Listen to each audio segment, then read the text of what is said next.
হৃদয় ভাইয়া, হ্যাঁ তুই এটা কি করিস? ওরে আমার তোর সাথে একটা কথা আছে। হ্যাঁ জরুরি কিছু? বাড়িতেই তো বলতে পারতি। কি হয়েছে? কি হয়েছে? জরুরি কিছু তুই আমাকে বল, মানে ভয় পাচ্ছিস কেন? আমি তোকে একটা কথা বলবো, কিন্তু তুই হাসবি না প্লিজ। আচ্ছা ঠিক আছে বাবা, বল তো আগে। কি হলো বল। আমি তোকে খুব পছন্দ করি, অনেকদিন থেকে।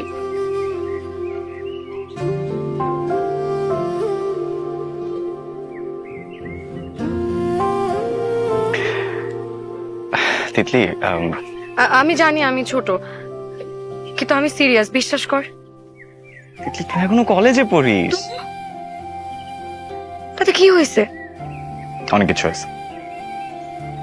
তুই কি আমাকে একদমই পছন্দ করিস না?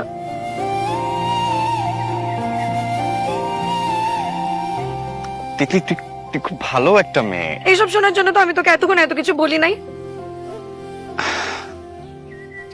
তিতলি শোন, দেখ এই বয়সে অনেক কিছুই সত্যি মনে হয়, দেখবি সময়ের সাথে সাথে সবকিছু ঠিক কিছু ঠিক হবে না। হবে। হবে না? হবে বললাম। তুই এত শিওর কিভাবে যে সব ঠিক হবে? কারণ জীবন সিনেমা না তিতলি।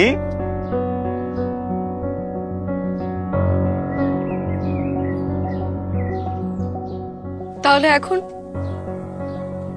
এখন কি হবে? আমাকে একটা প্রমিস কর।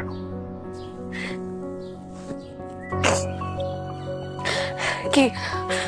আমাদের মধ্যে যাই হোক না কেন, তুই আমাদের ফ্রেন্ডশিপ নষ্ট হতে দিবি না কখনো। দেখ তুই আমার খুব ক্লোজ একজন মানুষ, আমি চাই না আমাদের মধ্যে কোনো কিছু অকওয়ার্ড হোক।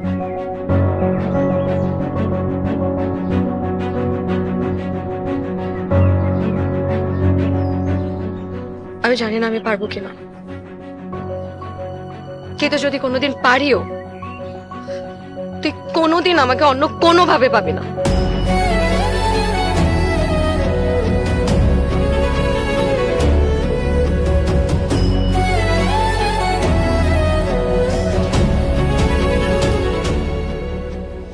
কিছু মানুষকে ফিরিয়ে দেওয়া খুব সহজ না, আবার ফিরিয়ে দেওয়ার পরেও তাদের কষ্টটা নিজের ভেতর বয়ে বেড়ানোটা খুব কঠিন। আমি হয়তো কোনো দিন তোকে বলতে পারবো না আমি তোকে কতটা ভালোবাসি। আমার ভালোবাসাটুকু আমি শুধুমাত্র আমার কাছেই যত্নে রেখে দেবো আজীবন।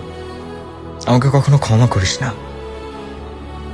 ক্ষমা না করেই পাশে থাকিস, তবুও থাকিস।